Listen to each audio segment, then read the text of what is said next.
Namaste. So, I'm in such a different mood. I mean, for a long time there, I was doing a lot of videos, Lakshmi Tantra and all that. But then I kind of got out of that mood and I got into a meditative mood. And for the last 2-3 weeks, I've been sitting a lot. And let me tell you, it's just amazing. It's completely different. Something has changed. Not sure exactly what. But now I'm getting a lot quicker into samadhi, and I'm getting a lot more intimate and closer revelations and views of Shiva and Shakti. So let me see if I can describe it. Well, first of all, there's been a change. Something has shifted in my lower spine. I used to have a problem that I could only sit for 20 to 25 minutes without getting my feet falling asleep and getting numb and my knees hurting and all of that, you know. So I'd have to break every 20 to 25 minutes, half an hour at the most. And that, you know, it breaks the flow, right? Well, now that doesn't happen anymore. I can sit as long as I want, you know. I still get some stress in my thighs, but basically my knees and feet are fine. So I didn't do anything to make that happen. It just happened. And another thing has changed. You know, I've worked a lot with Tantra over the years, and this is one of the big problems in working with anyone from Orthodox spiritual background, because they expect, you know, celibacy and all that. I'm a lot more realistic. I'm a lot less idealistic. It's that, you know, human bodies need sex, just like they need food, air, water, you know, stuff like that, exercise, and so on. Or problems come up. So anyway, I have been a very natural person, you know, most of my life. But now I'm getting into the mood, like my Adi Guru one time said, the difference between you and me, he's talking to his disciples, is that I could sit in a room full of naked women and I wouldn't be disturbed. So I'm getting into that mood. And again, it's not anything I'm doing. It's not an act of will. It's not, you know, something that I'm planning or desiring. It's just happening. So, okay. I accept it. I don't struggle with it. I don't try to, you know, do some exercises or something. No, I just accept it. Okay. I think it's because I'm going to leave the body soon. Not, you know, 5 or 7 years from now. That it's preparing and making a subtle ship. Oh, that's another thing. Some of the visions I'm having are really funny.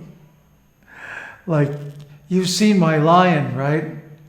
Well, it's like me and Lion are in this spaceship type thing, you know? And it's like Han Solo and Chewbacca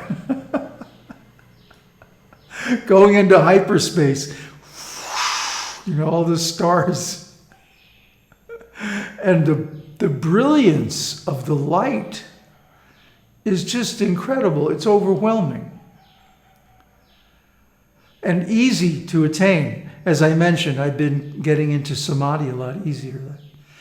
And I think even more than that, the playfulness, the feeling of delight,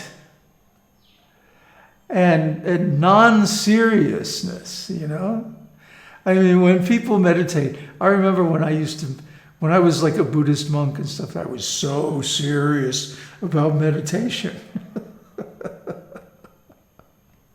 Meditation is play. The relationship between the universal goddess and her children. It's just like a mother with her child. I remember when I was really young, my mother used to play all kinds of games with me. She was great. And she also wasn't serious. She was very detached. And we would make up all kinds of crazy games. I don't even remember most of them. But I do remember her spending hours and hours with me as a young child, just playing. Not trying to do anything or accomplish anything specifically. Well, it's getting like that in my meditation. It's like, okay, here we are, mother and child and lion. And Daddy Shiva is off somewhere, glowing or something. And we're just playing. So all this energy is moving and, lights are happening and this and that. But it's not anything serious. It's not heavy. So I'm just enjoying my meditation so much. So it makes me wonder, do I really need to go back and finish Lakshmi Tantra?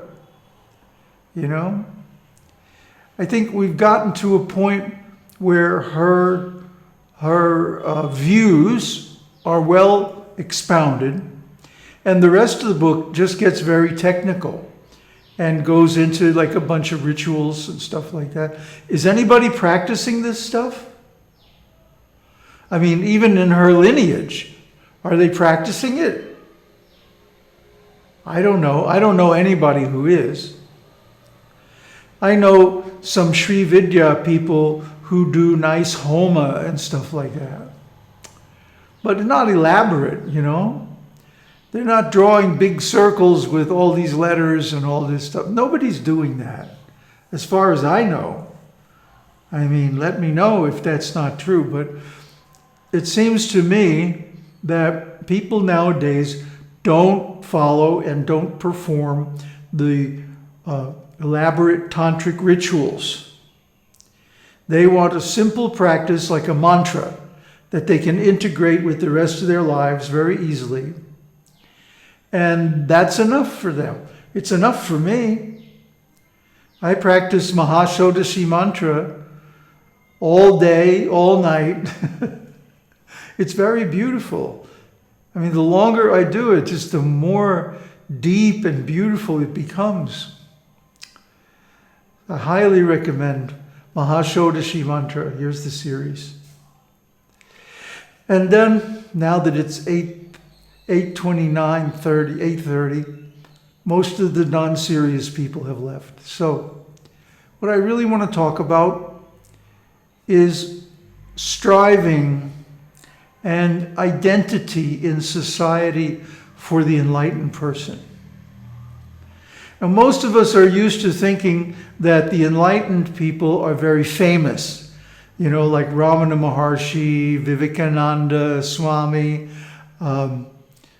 Mahaperiyāval, all these very famous people who write books or who preach a lot are considered to be enlightened and like that. But you want to know what I think? I think being famous is a drag. You know why?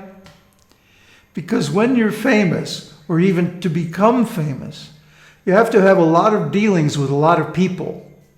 And most of those people are not going to be uplifting association.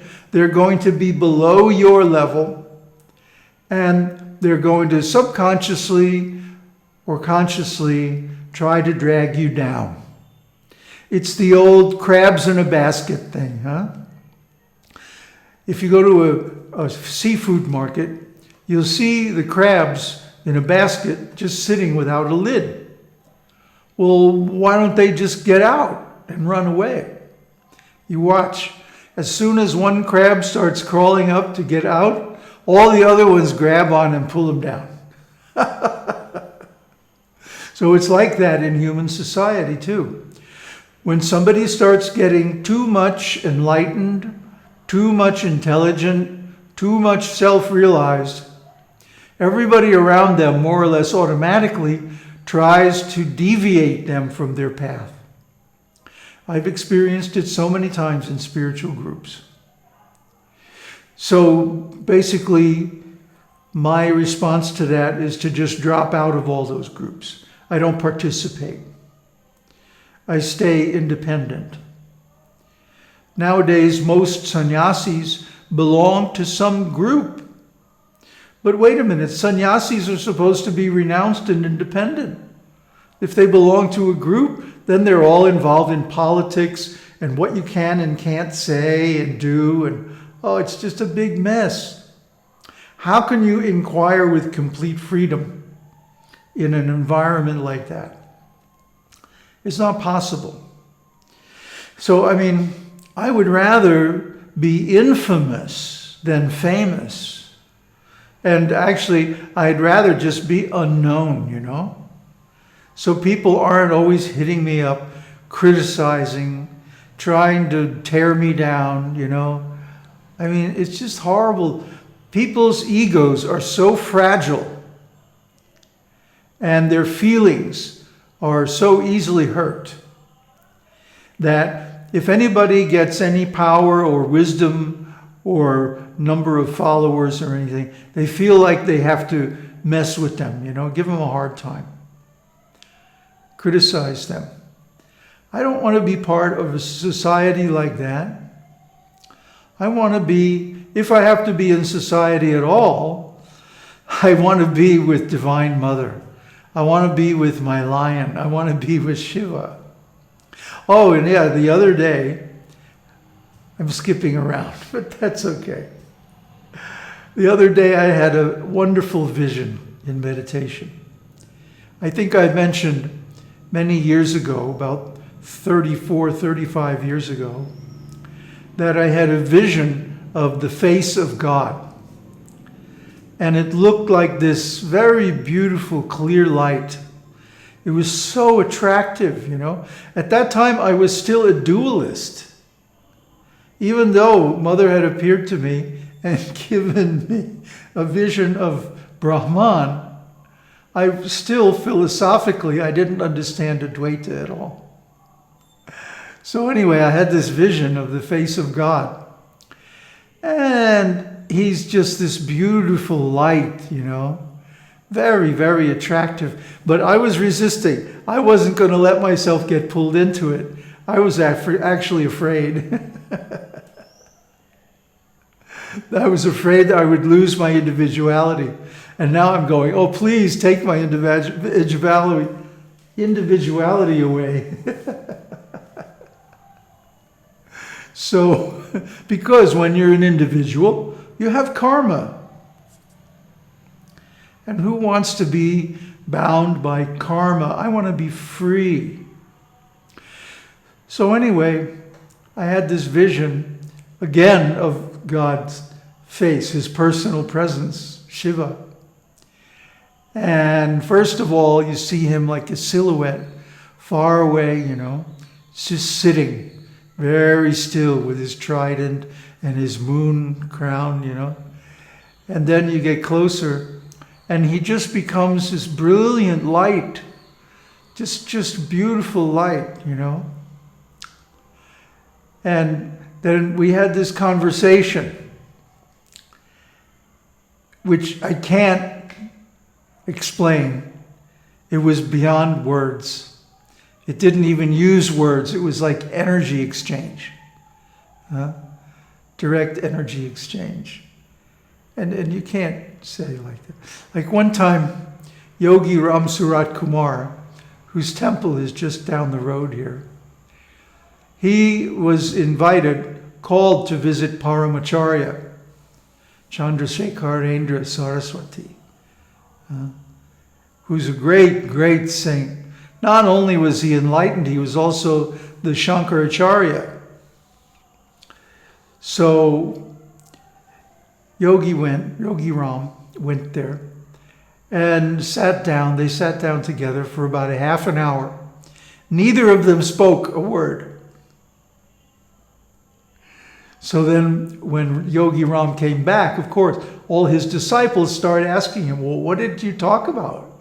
Because they heard, through the grapevine, oh, they just sat there and smiled at each other.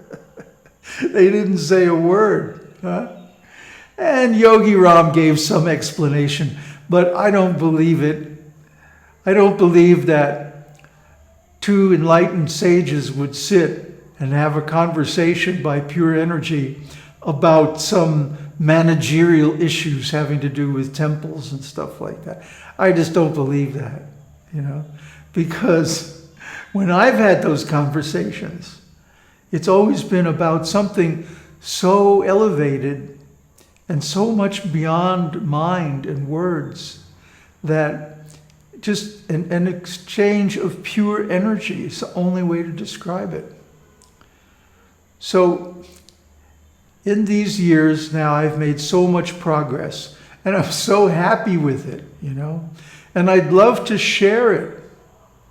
But is anybody really following? Is anybody really practicing all the things that we share online?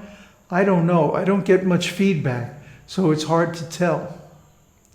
But anyway, I'm sharing the things that brought me to this state, this wonderful state where I'm so happy, that if you also try them, they'll also have the same effect on you.